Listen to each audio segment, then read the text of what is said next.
Gold trusted gold buyers. మీరు తాకట్టు పెట్టిన బంగారాన్ని విడిపించి ఈ రోజు ఉన్న మార్కెట్ ధరకు కొనబడును. నమస్తే, welcome to I dream inside politics with కవిత.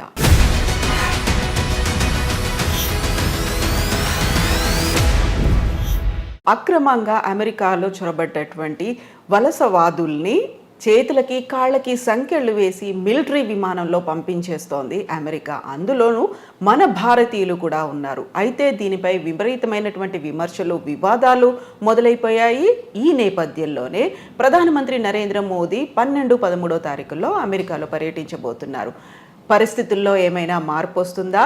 ఏం జరగబోతోంది? మనతో పాటుగా ఉన్నారు డాక్టర్ జయప్రకాష్ నారాయణ గారు. సార్ నమస్తే.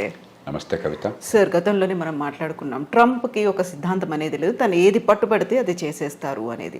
నిజంగా ఇంతమంది వలసదారులు వచ్చారు, అందులోనూ మెక్సికో, ఎల్ సాల్వడార్ తర్వాత భారతీయులు అత్యధికంగా ఉన్నారు అనుకున్నప్పుడు వాళ్ళని కూడా పంపించడం అనేది కొంచెమన్నా వాళ్ళని ఒక మర్యాదపూర్వకంగా గౌరవంగా చూడలేదు. ఎందుకు కాళ్ళకి చేతులకు బేడీలు వేసి ఎందుకు పంపిస్తున్నారు అనే మాట సార్ ఎలా చూస్తున్నారు మీరు?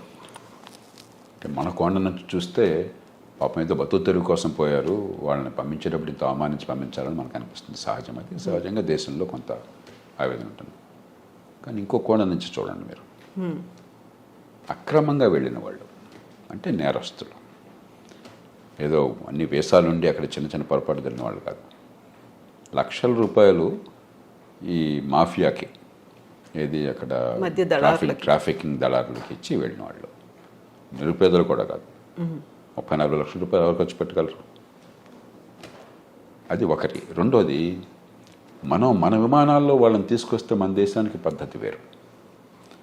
వాళ్ళ విమానాల్లో వాళ్ళు పంపిస్తున్నారు, ఎవరు ఒకళ్ళని కాదు. ఆ ప్లేన్లో ఉన్న వాళ్ళంతా ఇలా వచ్చిన వాళ్ళే. వాళ్ళు చాలా డెస్పరేట్ అయిపోయారు అనుకోండి. డెస్పరేషన్తో వెళ్ళింది అక్కడికి. విమానాన్ని మధ్యలో హైజాక్ చేశారనుకోండి, వీళ్ళందరూ ప్రయాణికులు అందరూ కలిసిపోయి హైజాక్ చేసేదో దాష్టికానికి పాల్పడారు అనుకోండి, అప్పుడు ఏమవుతుంది? వాళ్ళని అడిగితే వాళ్ళు ఆ మాట చెప్తారు. ఎందుకంటే మొత్తం విమానంలో కొన్ని సినిమాల్లో మీరు చూసుంటారు, నేరస్తుల్ని జైళ్ళకి వెళ్ళిన వాళ్ళని విమానాల్లో తరలిస్తుంటే వాళ్ళంతా హైజాక్ చేయటం అలాంటి సినిమాలు నాటకీయంగా అనిపించవచ్చు. కానీ విమానంలో ప్రయాణికులు అందరూ కూడా నేరస్తులైనప్పుడు, వాళ్ళ దృష్టిలో చాలా ఫ్రస్ట్రేషన్లో, చాలా డెస్పరేట్గా ఉన్నప్పుడు వాళ్ళందరూ కలిసి అది విమానంలో వెళ్తున్నారు, రైల్లో వెళ్ళట్లా, బస్సులో వెళ్ళట్లా. ఆ విమానాన్ని ఏమన్నా చేస్తే ఏమవుతుందని చెప్పిన భయం వాళ్ళకు ఉంటుంది. కాబట్టి వాళ్ళ ఫిజికల్గా అదుపు చేయటం, వాళ్ళు పారిపోతారు. విమానంలో ఎక్కడ పారిపోతారు? విమానంలో అందరూ కలిసి దాడి చేస్తే ఆ సిబ్బంది మీద, విమానాన్ని హైజాక్ చేసి ఎక్కడో సివిలియన్ ఏరియాలో క్రాష్ చేస్తానో, మరొకటి చేస్తానో, ఇంకోటి చేస్తానో ఏమవుతుందని చెప్పిన భయం వాళ్ళకుంటుంది. అంచేత నా దృష్టిలో పరిష్కారం దానికి ఏంటంటే, ఈ చిన్న అంశానికి, నిజమైన అంశం ఇది కాదు. నిజమైన అంశం అక్రమంగా వెళ్ళే వాళ్ళని ఆపించాలి. మనం కూడా మన ప్రయోజనాల దృష్ట్యా. సక్రమంగా వెళ్ళే వాళ్ళకి నైపుణ్యంతో డాక్యుమెంట్స్ వెళ్ళే వాళ్ళకి ఇబ్బందులు లేకుండా ఉండేట్టుగా మనం వాళ్ళతో కూర్చొని ఏర్పాటు చేసుకోవాలి. అది నిజమైన అంశం. మధ్యలో ఈ కొన్నాళ్ళకి మందేస్తూ ఉన్నాళ్ళు గుడిపోయినట్టుగా ఈ చిన్న అంశం మొత్తం చర్చలు పక్కన పట్టిస్తుంది. కానీ దీనికి నా దృష్టిలో పరిష్కారం, మీరు మీ విమానాల్లో గౌరవంగా మాకు దగ్గర తీసుకోండి అని చెప్పంటే దొరకదు. ఈ ప్రశ్న సమాధానం మన దగ్గర లేదు. మనం హామీ ఇవ్వగలమా? విమానంలో కూర్చునే వాళ్ళంతా కూడా ఏ రకంగా లేకుండా చాలా మర్యాదగా ఉంటారని. మామూలుగానే విమానంలో ప్రయాణం చేస్తుంటే ఎయిర్ హోస్టెస్ మరొకకుండా చాలా అవమానిస్తుంటారు, అరుస్తుంటారు మన కల్చర్లో. అలాంటి కొన్ని సంఘటనలు చూస్తుంటాం. కాబట్టి మా విమానాల్లో మేము తెచ్చుకుంటాం. ఒకసారి మీరు మాకు అప్పు చెప్పాక వాళ్ళ బాధ్యత మాది అని మనం తీసుకుని అవ్వకండి. మనం సంఖ్యలు వేస్తామో వేయకుండా ఉంటామో అంత మన బాధ. అప్పుడు గొడవ లేదు. అలా పరిష్కారం ఆలోచించాలి తప్ప ఇది భారత్ను అమెరికాకి మధ్య యుద్ధంగా ఈ విషయాన్ని భావించకూడదు. ఉద్రేకంతో మనం సాల్వ్ చేయాలి. అవతల వాళ్ళ బాధ కూడా గురించి. మన దేశం నుంచి ఉదాహరణకి పాకిస్తాన్కు మరో దేశంలో నేరస్తుని మనం పంపించాం. మనం అమెరికా స్థాయి కాదు. ఆవిడ మన దేశంలో ఉండాలని వాళ్ళని కోరుకోవట్లేదు. కానీ బాగా ఇక్కడే ఉండాలని కోరుకున్నది వాళ్ళకి. అక్కడికి పోతే బీతి అంటే గందరగోళం ఉంది. మరి వాళ్ళని ఏదో రకంగా కట్టడి చేయకపోయినట్టయితే, విమానాన్ని వాళ్ళు పక్కదో పట్టిస్తే ఏమవుతుంది? అంచేత మన విమానాల్లో మనం తెచ్చుకున్నట్టయితే ఇబ్బంది ఉండదు. కాకపోతే సార్, ఇప్పుడు మాల్యా లాంటి వాళ్ళని, నీరవ్ మోదీ లాంటి వాళ్ళు, మెహుల్ చోస్కి వాళ్ళని కోట్లాది రూపాయలని వాళ్ళకి రైట్ ఆఫ్ చేసేసి వాళ్ళు ఎక్కడున్నారో తెలీదు, తెలిసినప్పటికి కూడా వాళ్ళని తీసుకువచ్చే ప్రయత్నాలు ఇవన్నీ జరగనప్పుడు వీళ్ళు పాపం అమాయకంగానో లేకుంటే ఇంకెవరి మాటలో నమ్మి వెళ్ళిపోయిన తర్వాత వీళ్ళని అంత అమానవీయంగా తీసుకురావాలనేది ఇక్కడ డ్యూయల్ రోల్ ఉందా సార్? రెండుకి తేడా ఉంది. మనం చాలా ఎమోషనల్గా చేస్తున్నాం. నీరవ్ మోదీ కానీ మాల్యా కానీ క్రమక్రమంగా తిరిగి వస్తున్నారు ఇండియాకి. వాళ్ళు ఆ దేశంలో ఎవరే దేశంలో ఉన్నా ప్రజాస్వామ్య దేశాల్లో రాజ్యాంగం కింద వాళ్ళ హక్కులు స్వేచ్ఛలు ఉన్నాయి, ప్రాథమిక హక్కులు స్వేచ్ఛలు ఉన్నాయి. దాని ప్రకారం డ్యూ ప్రాసెస్, కోర్టులకు వెళ్ళటం, ఎక్స్ట్రడిషన్ కోసం మనం కోరితే ఈ కారణంగా మమ్మల్ని పంపించదని వాళ్ళు కోరటం, చివరికి కోర్టు తీర్పు అవటం, అంతా కూడా వాళ్ళు డబ్బులు ఉన్నాయి కాబట్టి మంచి లాయర్లు పెట్టుకుంటారు, కోర్టులకు వెళ్తారు. అంతేగాని మనం తీసుకోవడం మన చేతుల్లో లేదు. మనం ఎవరం కూడా నీరవ్ మోదీనో మాల్యానో మరొకరినో తీసుకురావద్దని మనం అనుకోవటం కాదు. ఆ దేశంలో పోయి దాడి చేసి వాళ్ళని తీసుకొచ్చే శక్తి లేదు, అధికారం లేదు మనకి. వాళ్ళు మనకు పంపించడానికి సిద్ధపడాలి. దానికి ఒక ప్రాసెస్ ఉన్నది. ప్రపంచంలో ఎంత కుబేరుడైతే అంత ప్రాసెస్ ఆలస్యం అవుతుంది. కోర్టులో అంత గట్టి లాయర్లను పెడతారు, అంతగా వాయిదా వేస్తూ పోతుంటారు. అంతే తప్ప ఇక్కడ వీళ్ళని మనం తీసుకురావటంలా.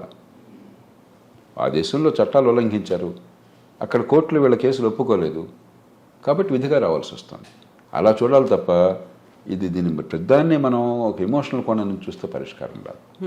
సో ఇప్పుడు టారిఫ్లు విధించడం అనేది అమెరికాకి ఏ దేశం నుంచి స్టీల్, అల్యూమినియం ఇలాంటివి వచ్చినప్పటికీ కూడా 25% వాళ్ళ మీద సుంకాలు విధిస్తాము అనేటువంటి ఒక ప్రకటనతో పాటుగా ప్రతి చోట కూడా ట్రంప్ తన మార్కును చూపిస్తున్నాడు అనే మాట వినిపిస్తుంది. అదే సమయంలో పొద్దున ఒక మాట చెప్తున్నాడు, మధ్యాహ్నం ఇంకో మాట చెప్తున్నాడు, సాయంత్రం ఇంకో మాట చెప్తున్నాడు.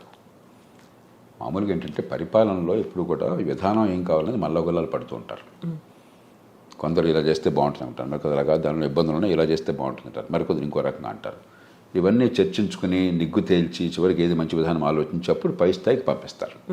ఓ ప్రధానమంత్రి స్థాయిలో, దేశ రాష్ట్రపతి స్థాయిలో, ప్రభుత్వ స్థాయిలో ఇవన్నీ ఈ ఆలోచనలు, ఈ లాభ నష్టాలని బేరీ చేసుకుని పంపిస్తారు. ట్రంప్ ఏమవుతుంది, పురిలో ఏదో ఆలోచన పడుతుంది, వెంటనే ఆయన దేశాధినేతగా ప్రకటించేస్తున్నాడు. మధ్యాహ్నానికి అది కష్టం అనిపిస్తుంది, వెంటనే మార్చుకుంటున్నాడు. పొద్దున్న ప్రకటించినప్పుడు ఆయన బృందం అంతా వైట్ హౌస్లో ఆయన కేబినెట్ మంత్రులు కానీ లేకపోతే ఆయన ఉన్నతాధికారులు కానీ నేచురల్గా నాయకుడు దేశాధినేత ఆదేశం ఇచ్చాడు కదా ఆయన సమర్థించాలా. మధ్యాహ్నం మాట మారుస్తున్నాడు, మళ్ళీ దీన్ని సమర్థించాలా. సాయంత్రం ఇంకో మాట చెప్తున్నాడు, మళ్ళీ దాన్ని సమర్థించాలా. అంటే ఒక తొగ్గలకి వ్యవహారంలాగా తయారవుతుంది. ట్రంప్ కూడా నిలకడగా, ఎందుకంటే నిలకడగా కొన్ని విషయాల్లో నిలకడగా అనిపించవచ్చు. ఇమిగ్రెంట్స్ ఉండటానికి వెళ్ళలేదు, అక్రమంగా వచ్చినటువంటి ఇమిగ్రెంట్స్ ఉండటానికి వెళ్ళలేదు, అక్కడ కన్సిస్టెంట్గా ఉన్నాడు. మంచి వచ్చేటో పక్కన పెట్టండి. అలాగే మరికొన్ని విషయాలు, కానీ కొన్ని విషయాల్లో పొద్దున మధ్యాహ్నం సాయంత్రం ఒక్కసారి ప్రభుత్వం మాట 2-3 సార్లు మారిపోతుంది. అది ఏ దేశానికి మంచిది కాదు. విధానాలు లోతుగా ఆలోచించాలి, తొందరపడి నిర్ణయాలు చేయకూడదు, అన్ని రకాలుగా పూర్వాపరాలు పరిశీలించాలి. వినదగిన ఎవరు చెప్పినా అని చెప్పని మీరు ఏదనుకుంటున్నా దానికి వ్యతిరేకంగా చెప్పేవాళ్ళ మాట కూడా ఆలోచించి నిర్ణయం తీసుకోవాలి. తీసుకున్నాక నిలకడగా ఉండాలి. ఇప్పుడు ఆలోచించకుండా తొందరపడి నిర్ణయాలు, నిలకడ లేకుండా వెనక్కి వెళ్ళటం జరుగుతుంది.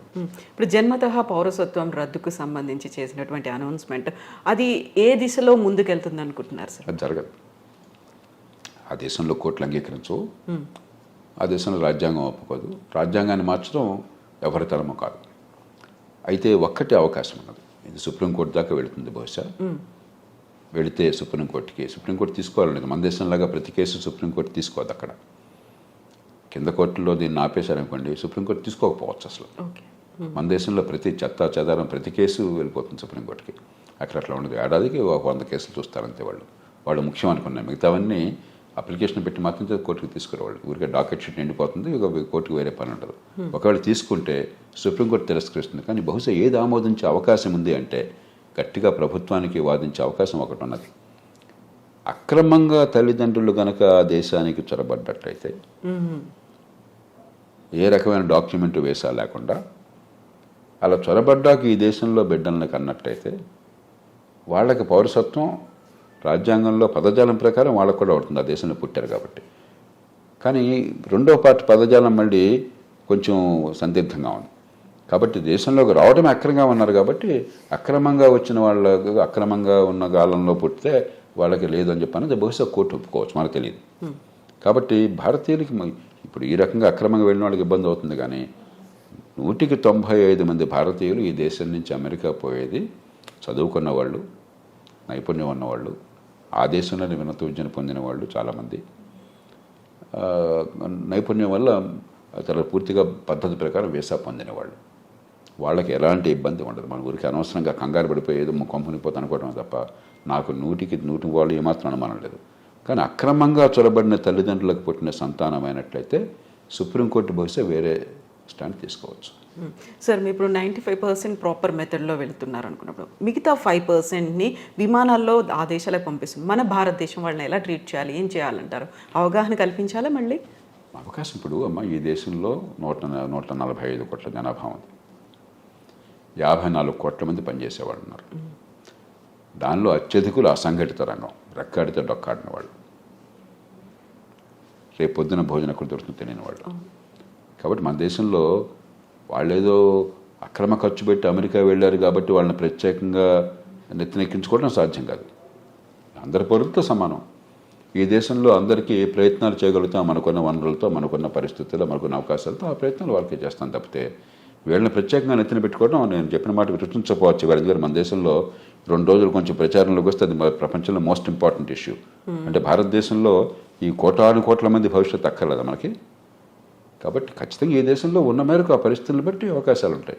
అక్కడి నుంచి వచ్చేవాళ్ళు మరి ఇంకోటి గమనించండి, అత్యధికులు లక్షలాది రూపాయలు ఖర్చు పెట్టి వెళ్ళిన వాళ్ళు. కాబట్టి వాళ్ళు కొంత సొంతంగా బతకగల వాళ్ళు, బతకలేని వాళ్ళు కాదు. అందులో మనం చర్చ చేసినప్పుడు కూడా పత్రికల్లో కానీ టీవీల్లో కానీ ఇదేది మిడిల్ ఈస్ట్ అనుకోండి, అక్కడికి వెళ్ళిన వాళ్ళు అత్యధికులు, కొందరు బాగా నైపుణ్యం ఉన్నవాళ్ళే, మిగతా వాళ్ళు పాపం కాయ కష్టం చేయడం కోసం వెళ్ళిన వాళ్ళు. అది ఇది ఒకటి కాదు. అంచేత మనం ఖచ్చితంగా సానుభూతి చూపెట్టాలి. అంతేగాని మిగతా అన్నీ వదిలేసి వీళ్ళ కోసం ప్రత్యేకంగా ప్రభుత్వాలు చేయమంటే మిగతా ప్రజలంతా ఏంటి? ఈ దేశంలో ఒక భేద దేశం, కోట్ల మంది అసంఘటిత రంగంలో ఉన్నారు. 185-90 మంది నెల జీతం లేనటువంటి కష్టపడి పనిచేస్తున్న వాళ్ళు, రెక్కాడి దగ్గర డొక్కాడిన వాళ్ళు. అందరి సంగతి పట్టించుకోవాలి ప్రభుత్వం. అందరితో పాటు తప్ప అందరికంటే ఎక్కువగా నెత్తిన పెట్టుకోవడం సాధ్యమో కాదు, అవసరమో లేదు. సో ఇప్పుడు మోదీ విజిట్ అనేది ఉంది సార్, రెండోసారి మా రాష్ట్రపతి అయిన తర్వాత వెరీ ఫస్ట్ టైం మీట్ అనేది ఉంది. ఏం జరుగుతుంది సార్? ఏమేమి ఎక్స్పెక్ట్ చేయొచ్చు మనం? ఇప్పుడు 3 విషయాలు. ఒకటి, ఇవన్నీ పక్కన పెడితే పార్టీ ఏదన్నా ఒకటి అమెరికాలో భారత్కి అమెరికాకి చాలా విషయాల్లో ఏకాభిప్రాయం ఉన్నది, ఉమ్మడి ప్రయోజనాలు ఉన్నాయి. అందుకనే వ్యూహాత్మకమైన ఒప్పందం, స్ట్రాటజిక్ అలయన్స్ అంటున్నాం. ఎందుకంటే చైనా ఒక పెద్ద భూతంలా కనిపిస్తుంది, వాళ్ళకి భూతం మనకి భూతం వివిధ కారణాల వల్ల. ఆ నేపథ్యంలో దాన్ని మరింత సంఘటితం చేయడం, బలోపేతం చేయడం. రెండోది, ఇవన్నీ ఒక రకంగా చిన్న చిన్న సమస్యలు, పెద్ద సమస్యలు కాదు. మనకేదో పేపర్లో హెడ్లైన్స్ ఉంది కాబట్టి అనిపిస్తుంది, కానీ ఒక 10,000 మంది 20,000 మంది అక్రమంగా చొరపడిన వాళ్ళని తిరిగి పంపించడం అనేది లార్జర్ కాంటెక్స్ట్లో చాలా చిన్న సమస్య. అమెరికాలో బహుశా 50 లక్షల మంది భారతీయులు ఉన్నారు. 10,000 మంది 15,000 మంది లక్ష ఏంటి అసలు? వాళ్ళంతా అధికారికంగా చట్టబద్ధంగా వీసాలతో వెళ్ళిన వాళ్ళు. కానీ ఇలాంటి చిన్న చిన్న ఉంటాయి. ఇవన్నీ కూడా పరిష్కారం ఉభయతారకంగా కొంత ప్రయత్నం చేయడం. కానీ కీలకమైనది ఏంటంటే వాణిజ్యం, అంతర్జాతీయ వాణిజ్యం. భారతదేశానికి అమెరికాతో మిగులు ఉన్నది, కానీ పెద్ద మిగులు లేదు. పెద్ద మిగులు ఉన్నది అమెరికాకి కెనడాతో ఉన్నది, అంతకంటే ఎక్కువ మెక్సికోతో ఉన్నది, చైనాతో, మెక్సికోతో, కెనడాతో ఉన్నది. వియట్నాంతో దాదాపు $62 బిలియన్ మిగులు ఉన్నది. చిన్న దేశం, గోచిపాత దేశం. మంది 60 బిలియన్ డాలర్లు, మంది $30 బిలియన్ అంతా మిగులుంది మనకి, భారత్కి. అమెరికా ఒక్కటే పెద్ద దేశం, మనకి అసలు మిగులు ఉన్నది. తగ్గించాలని ఒత్తిడి ఉంటుంది. అందుకనే మన బడ్జెట్ కూడా కొంత మనం దిగుమతి సుంకాలు తగ్గించే ప్రయత్నం చేశాం. ఉభయతారకంగా ఆయన మనసును గుర్తిరిగి కాస్త ఆయన్ని ప్రసన్నం చేసుకోవటం, అదే మన ప్రయోజనాలను కాపాడుకోవటం. మనం నష్టపోకూడదు. అవతల వాళ్ళకి మీరు అంత భీష్మించి కూర్చున్నప్పుడు వాళ్ళకి ఏదో కొన్ని చూపెట్టాలి. కాబట్టి వాణిజ్యం విషయంలో ఏం చేయాలి? ఈ 3 ప్రధానమైన అంశాలు అవుతాయి చర్చలో.